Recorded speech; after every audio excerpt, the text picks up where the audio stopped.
change in the timeline of Gabby Petito's last known sighting.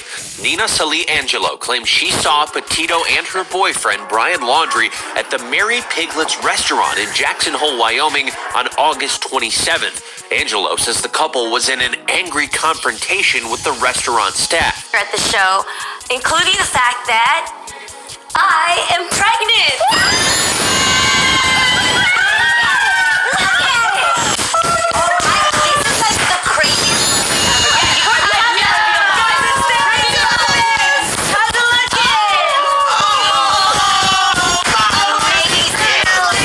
Wait a minute, hold on.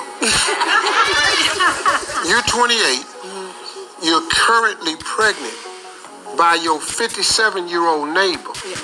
Oh. Okay. Okay.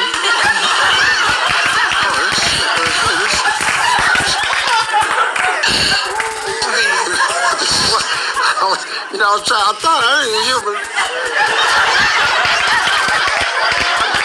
Okay. I'm currently pregnant for my 57-year-old neighbor.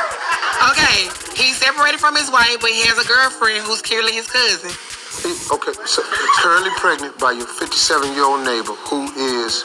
Separated from his wife, but has a girlfriend, which is his cousin. What? Okay. Nah, wait, just wait. No, I can't wait. Antonio Soprano. Growing up with the family, days is tough. She's from Richmond, California, and already the oldest park ranger in America. Tonight, she has turned 100.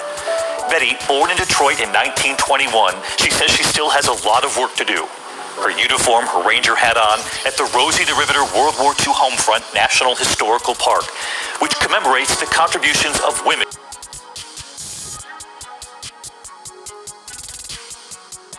Hello everyone, welcome to this edition of The Take. I'm your host as always, Kitty Dix here. Thank you all for watching The Take on this Thursday, September 23rd, 2021. Yes, we're episode 2 of season 5. Thank you all for watching this edition of The Take. First things first, join in the conversation using the hashtag Take here on Connect. Don't forget to subscribe. Subscribe is caring. Tell a friend, call a friend, hit that subscribe button so you won't miss a thing here on The Take. Alright, let's get started with the big story. The big story this week is Gabby Petito, the missing 20-some-year-old, has been found dead. Oh man. But she's been on headlines for a lot of the news with the sensationalism and stuff that Gabby Petito had. Her fiance is at question about what his whereabouts is, and he's a personal interest in her death. Let's get to the latest on what's going on. Who is Gabby Petito and why our fiance is on the run? First refusing to cooperate and now missing for more than a week, authorities and the public have had to rely on people who witnessed the couple's cross-country road trip to piece together Gabby Petito's final days. And this morning, we're hearing from a woman who describes a pretty explosive confrontation inside that restaurant in Wyoming. This morning, a possible change in the timeline of Gabby Petito's last known sighting. Nina Salee Angelo claims she saw Petito and her boyfriend, Brian Laundrie, at the Mary Piglet's restaurant in Jackson Hole, Wyoming on August 27th. Angelo says the couple was in an angry confrontation with the restaurant staff. He was just very visibly angry. She was really upset. She was crying, and he immediately went to the hostess stand and was just... yeah, he was just going in on the hostess and the waitress and then eventually the manager. She also says she saw Petito try to defuse the situation and help Laundrie calm down, but nothing worked. It was almost like he was screaming. She was like, I'm sorry, come on, let's just go. But she was visibly upset. She was crying. And that was really it. You could feel his temper. He was angry. The restaurant has confirmed to ABC News that the couple was there, and they say they're now speaking with the FBI, though the FBI is not commenting and has not confirmed the incident. Authorities had previously believed the last time Petito was seen alive was 3 days earlier, leaving a Utah hotel with Laundrie. And Laundrie wouldn't be seen again until 2 days later when a couple says they picked him up hitchhiking alone. And by September 1st, Laundrie had returned to South Florida with Petito's van, but without Gabby.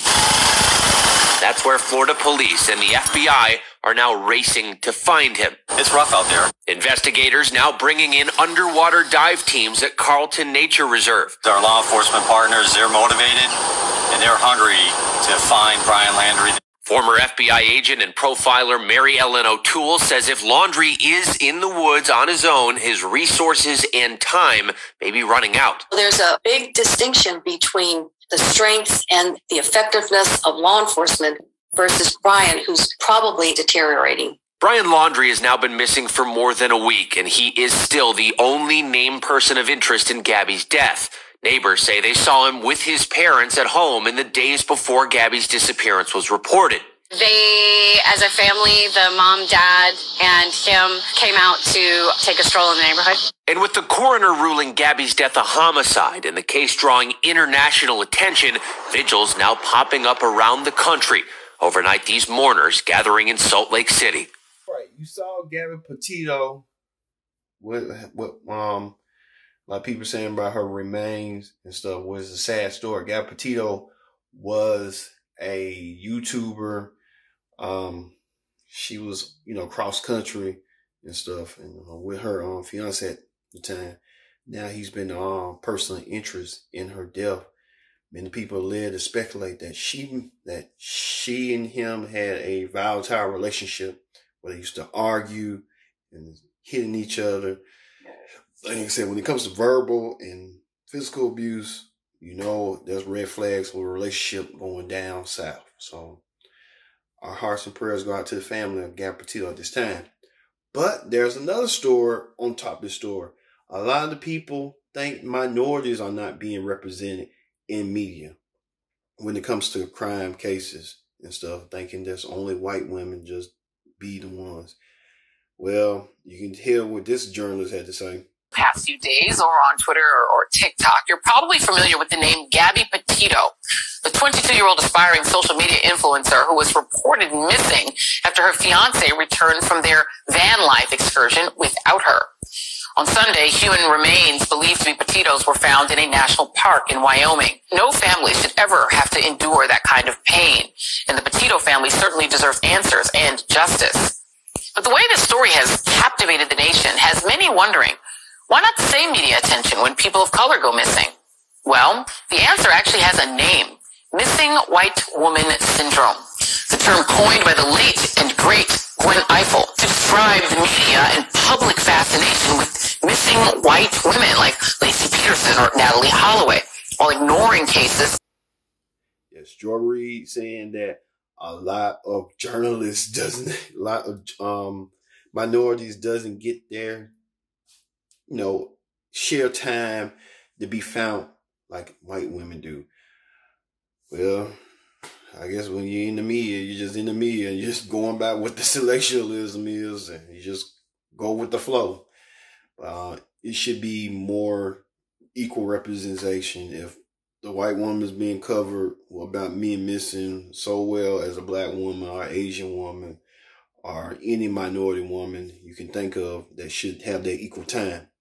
So only time will tell on that. So we have to look to see how far we go and how far we progress. Also, too, in celebrity news, comedian actor Chris Rock has been tested positive for COVID-19. Chris Rock made the announcement on his Twitter post right here. Chris Rock saying he urges people to get COVID tested. I mean, if you're going to get tested, and then Chris Rock is the perfect man to get you and convince you to get tested. Because he's funny. He's really funny. So, hey, Chris Rock saying get tested. Get tested. All right, we move on from celebrity news to talk shows. On talk shows this week, The Real returned with a bang. Yes, The Real returned with all surprises. The Real returned with first with an announcement from one of his co-hosts that many people speculated knew it was coming. Take a look. Please, you agree with me that season 8 is off to a great start. Incredible. And you're so right. Season 8 is really popping.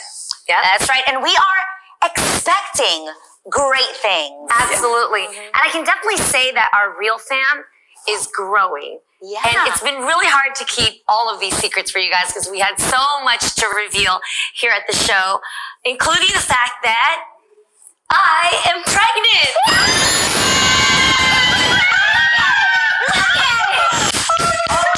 This is like the craziest thing ever.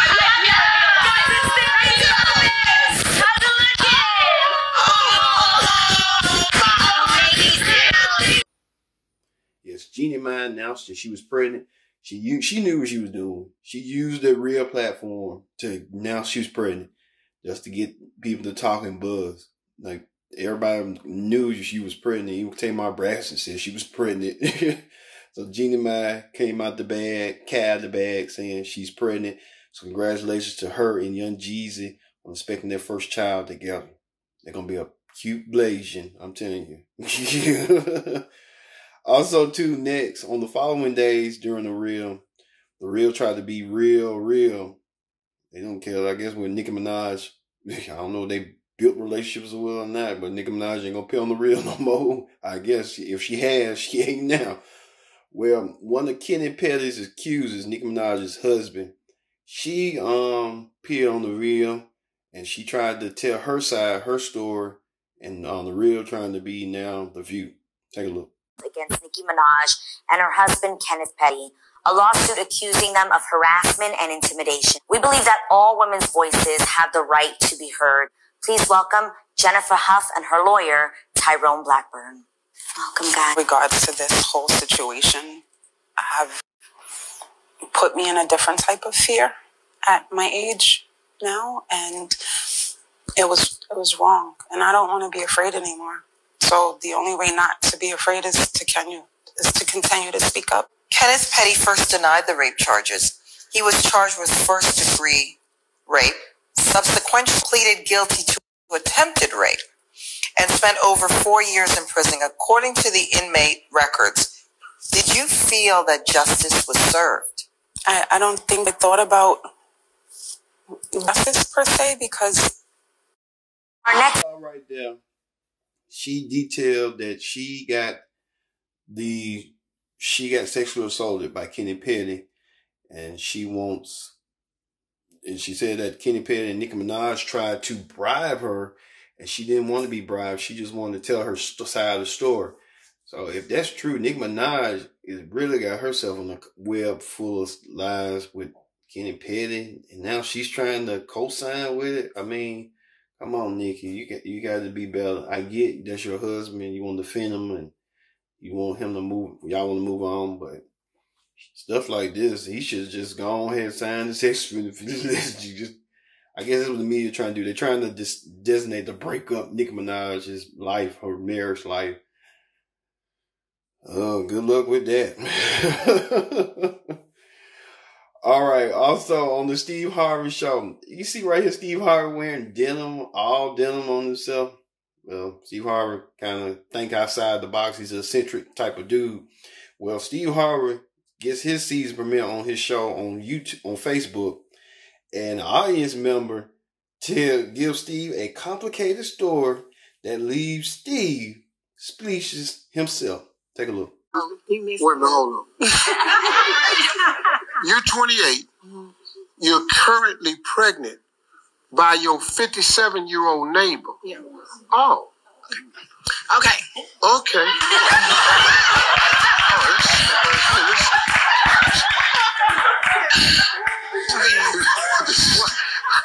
You know, I thought I didn't hear, but... Okay. I'm currently pregnant for my 57-year-old neighbor. Okay. He's separated from his wife, but he has a girlfriend who's clearly his cousin. Okay, so currently pregnant by your 57-year-old neighbor who is... separated from his wife, but has a girlfriend, which is his cousin. What? Okay. Nah, wait. Just wait. No, I can't wait. Steve Harvey leaving speechless. He don't even know what to react and what to think of it. I mean, Steve Harvey, I would have been speechless too. Like, she's sleeping with her neighbor, and then he's out of a relationship. He's trying to process it, and she trying to get him co-sign. I mean, it's just so much going. I mean, make it simple, lady. And she just trying, and then Steve Harvey kind of laughing at it, but at the same time, he knows this is a gold man, like he said.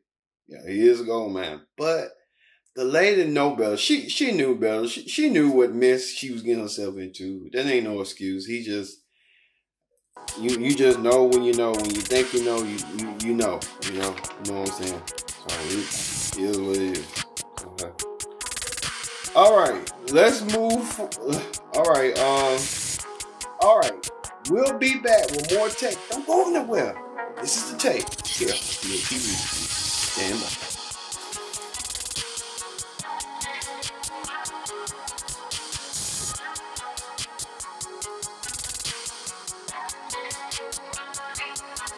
Welcome back to The Take. I'm your host as always, Kendrick Dix here. Thank you all for watching The Take this week. We are in the process of getting a new studio soon, probably. Yeah, we're in the process of getting a new studio. So we're doing a Take on the road. For now, make sure to Take. But first thing first, join in the conversation using the hashtag Take Here on Connect. And don't forget to subscribe. Subscribing is caring. You know, caring is subscribing. So hit that subscribe button so you won't miss a thing here on The Take. So let's get started. Let's get back with the political rundown. On the political rundown this week, President Biden works to border or deal infrastructure and hit the massive domestic agenda, holding several meetings with top Democrats in the White House. Biden want to get all this done. You know, all these severe attacks and stuff, and then we're having in Texas this past winter with the power grid and stuff. So let's take a look at what's going on. Pelosi said today when she was asked, "Is this all still on track?" We are on schedule. That's all I will say. Thank you, Mayor. And we're calm, and everybody's good, and our work's almost done. So we're in good shape. All right, Cecilia, Speaker Pelosi appearing confident there, but she's got to bring together progressives, moderate Democrats, a very slim majority, of course, in the House, that majority even tighter in the Senate. David, there are so many different factions right now that the president has spent much of his day meeting with all of these different groups separately. In fact, he's still in one of those meetings right now. You mentioned it, nearly 24 Democrats and all liberals, moderates, party leaders. They were all here today at issue that infrastructure plan, the bipartisan $1 trillion one to improve roads and highways, traditional infrastructure, and the $3.5 trillion plan to cover these social programs like childcare and fighting climate change. Moderates, they are... You see right there, Biden is trying to make plays and make deals. And the Democrats trying to steal and stuff. We need to get all this done because we finna get off this pandemic, and then people still want to play around with the pandemic. So let's get it done and let's move forward. I mean, Biden trying to get everything done. These folks just like, nah, we're gonna wait. Come on, man, come on, let's get it done. Let's get it done. Even Biden trying to do with the COVID, trying to buy all the cases so he share with other countries. That's a caring man. He wants to make sure everybody gets the doses and stuff. So I can not fault him for that. So let's still get it done. All right, on the reality show clip now this week, Dancing with the Stars returns with a new season and a new cast. Let's start with Real Housewives Atlanta star Kenya Moore dancing to the Faust track. With her partner Brandon, it's Kenya Moore.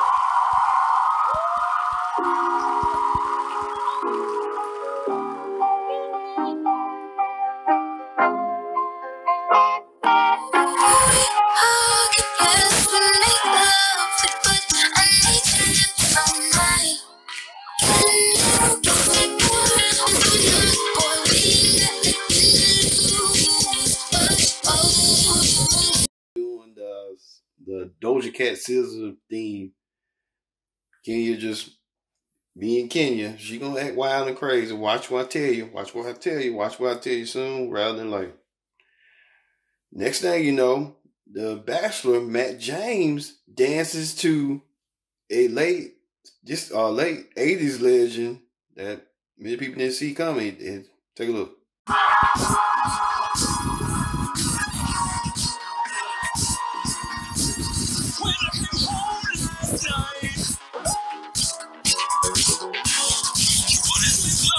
Doing the cha-cha to Rick James, doing Give It To Me, Baby. Oh, man.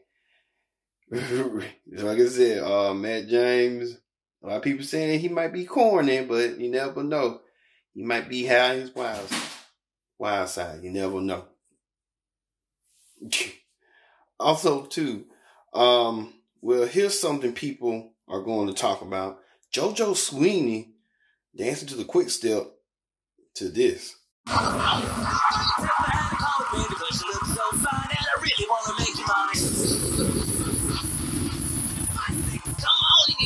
Like you don't need the money when you look like that, do you, honey?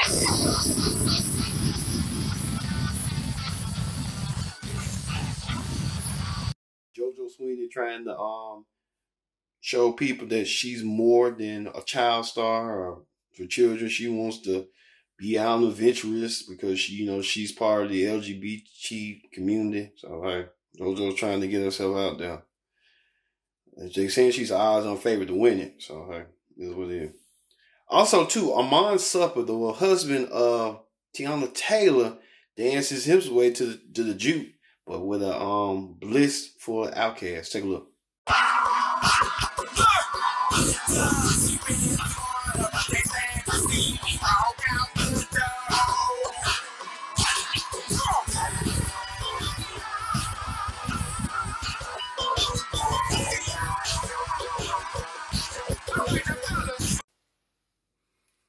Yeah, I mean, you might not be able to dance, might not be able to move and shake in the ballroom, but you know how to move and shake with Tiana Taylor in the bedroom.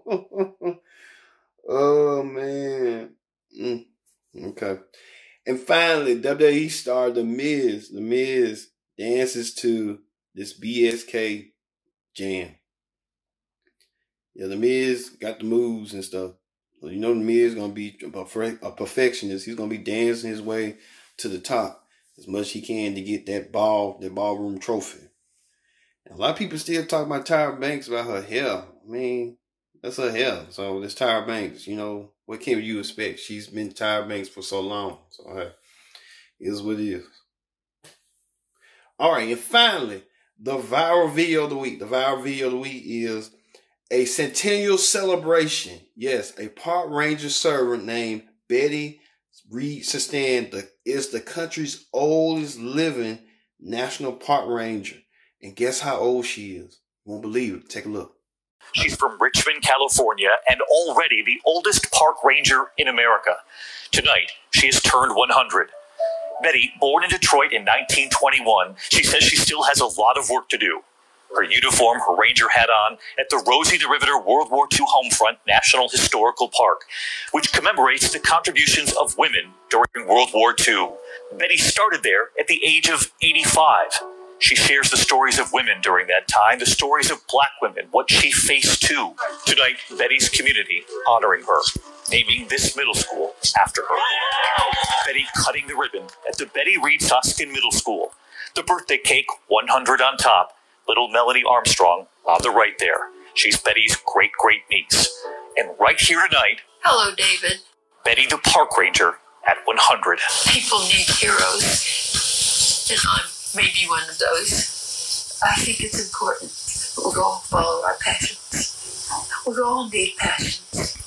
And Betty reminding all of us tonight, it is never too late to know our history. It is so important that we go back and revisit history as it was lived in order to get a baseline against which to measure how far we've come. Happy 100th birthday. Yes, Betty is turning 100 years old. What an amazing feat for her. And still active in the park racing and still has an active mind. So my kudos to Betty. Betty's been working. So Betty wants to work and works as much as she can. So good for her. Congratulations. And she's a park ranger. Come on. Even Yogi Bell wouldn't do that. But hey, no it is. Thank you all for watching this edition of The Tape. We have rundown from this week's pop culture. I've been your host, Kendrick Dick, saying so long, and we'll see you next time for another edition of The Tape.